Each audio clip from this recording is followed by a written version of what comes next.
अगर हमारे शरीर में ऑक्सीजन की कमी है तो उस अवस्था में हमारा जो ब्लड सर्कुलेशन है, जो रक्त का संचार है, वो धीमे होने लगता है।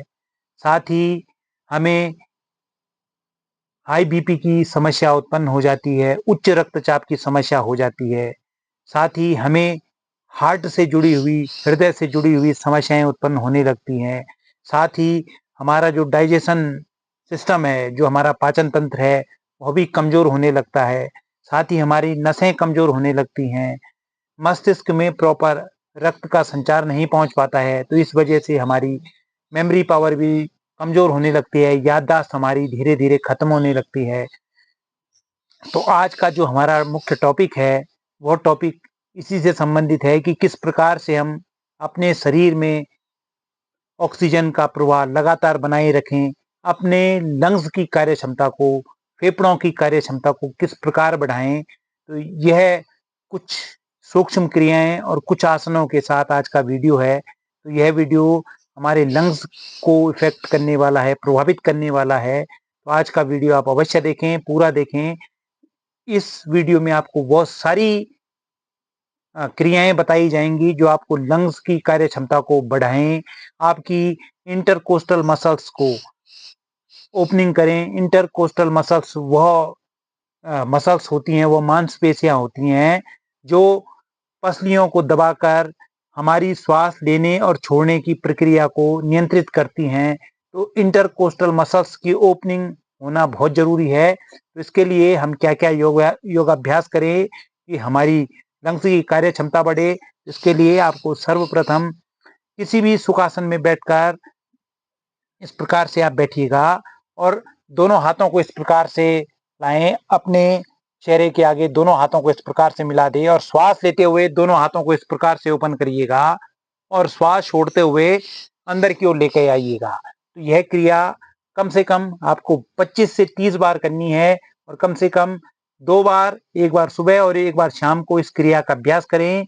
इससे आपकी इंटरकोस्टल मसल्स जो हैं, जो आपकी पसलियों से श्वास और प्रश्वास की क्रिया को नियंत्रित करती हैं, उनकी ओपनिंग करती है, उन मांसपेशियों को खोलती हैं, जिससे कि आपकी लंग्स की, फेफड़ों की कार्यक्षमता बढ़ती है। तो आप ध्यान रखें किस प्रकार से दोनों हाथों को लाएँ और श्वास लेते हुए दोनों हाथों को पीछे की ओर लेके जाएँ।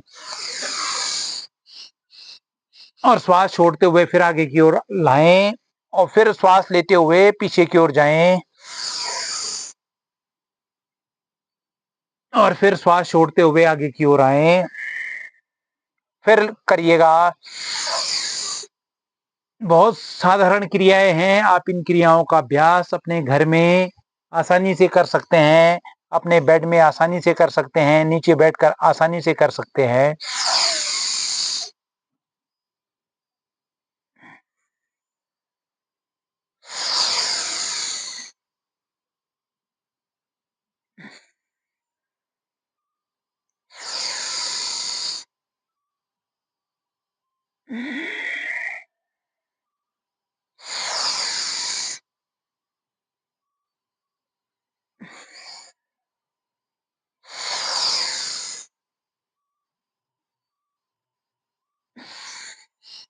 तो यह क्रिया आपको कम से कम 25 से 30 बार करनी है, 25 टू 30 टाइम्स आप दिन में 2 बार इस क्रिया को करें।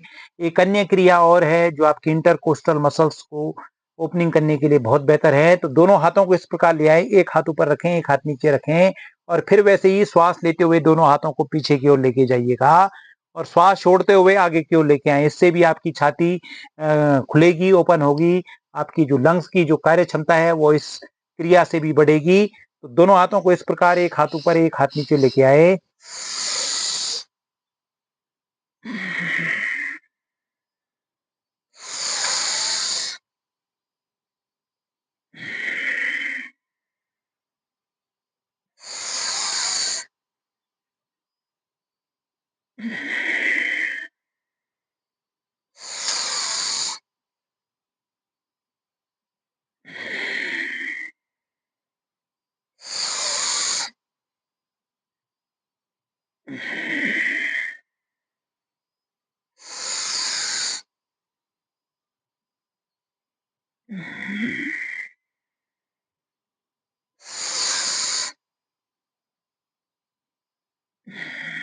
तो यह दूसरी क्रिया भी आपको कम से कम 25 से 30 बार इसका अभ्यास आपको करना है। एक अन्य क्रिया, अब इस क्रिया में आपको दोनों हाथों को पीछे अपनी कोहनियों को पकड़ना है, कमर के पीछे दोनों कोहनियों को पकड़े, इस प्रकार से दोनों कोहनियों को पकड़िएगा और फिर श्वास लेते हुए थोड़ा सा ऊपर की ओर जाएं, पीछे की ओर जाएं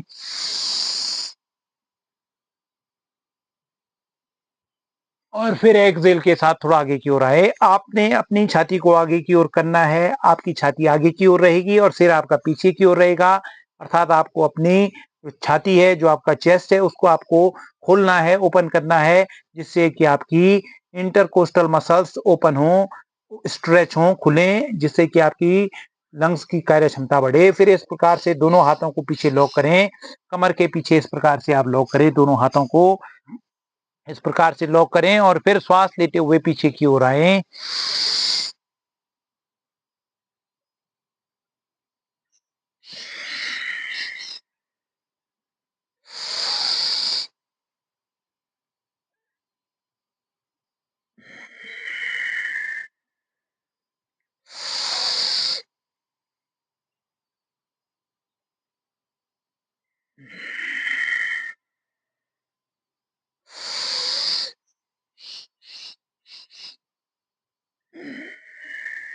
तो इस क्रिया का अभ्यास भी आपको कम से कम 25 टाइम्स अवश्य करना है। कम से कम इन क्रियाओं का अभ्यास आप अगर 21 दिन तक लगातार करते हैं तो आप खुद महसूस करेंगे कि आपकी जो कार्य क्षमता है, लंग्स की जो कार्य क्षमता है, तो फेफड़ों की कार्य क्षमता है, वो पहले से बहुत इंप्रूव हो चुकी होगी। तो आप अवश्य इन क्रियाओं को करें। बहुत सूक्ष्म क्रियाएं हैं, आसानी से घर के सभी लोग, चाहे बड़े बुजुर्ग हों, चाहे बच्चे हों, चाहे खुद आप जिस भी आप एज में हो, आप स्वयं कर सकते हैं और खुद महसूस कर सकते हैं। बहुत अच्छी क्रिया है।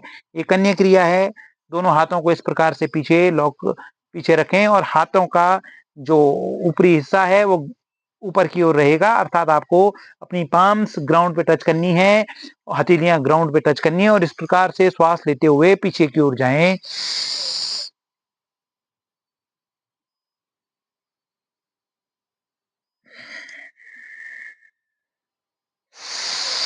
और फिर श्वास लेते हुए पीछे की ओर जाएं। पूरी छाती को आगे की ओर करें, पूरे एक्सटेंड करें, छाती को फैलाएं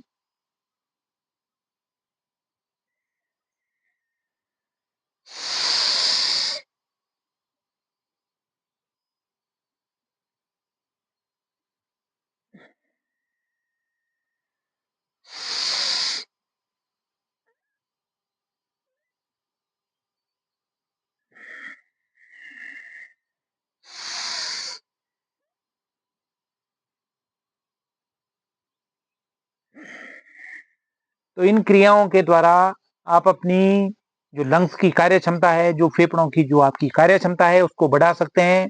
साथ ही भुजंगासन आपको अवश्य करना है। भुजंगासन आपको पहले भी कई वीडियो में आपके साथ शेयर किया है कि किस प्रकार से भुजंगासन किया जाता है। तो भुजंगासन का अभ्यास भी आपको इन अपनी जो लंग्स की जो कार्य क्षमता है उसको बढ़ाने के लिए आपको अवश्य भुजंगासन का अभ्यास भी करना है। तो एक बार भुजंगासन भी आप लोग पेट के बल लेट के भुजंगासन का भी अभ्यास देख लें कि दोनों आप पैरों को सीधे करें, कमर पेट के बल लेटिएगा, चिन ग्राउंड पे टच करें, दोनों हाथों को चेस्ट के अगल बगल रखें और श्वास लेते हुए अपर पार्ट को लिफ्ट करें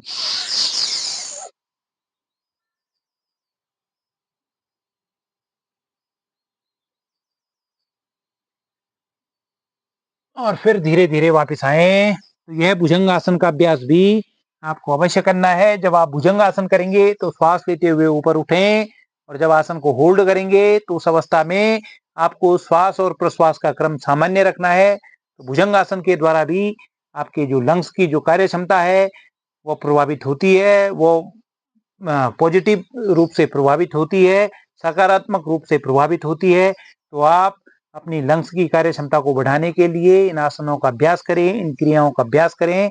आज का वीडियो उन लोगों के साथ शेयर करें जिन्हें श्वास शरीर में श्वास की कमी महसूस होती है, जिनको दमा की शिकायत है, जिनको हार्ट से संबंधित शिकायतें हैं, जिनका लंग्स कमजोर है, उनके साथ शेयर करें। आशा है आज का वीडियो आपको अच्छा लगा होगा। धन्यवाद और प्रणाम।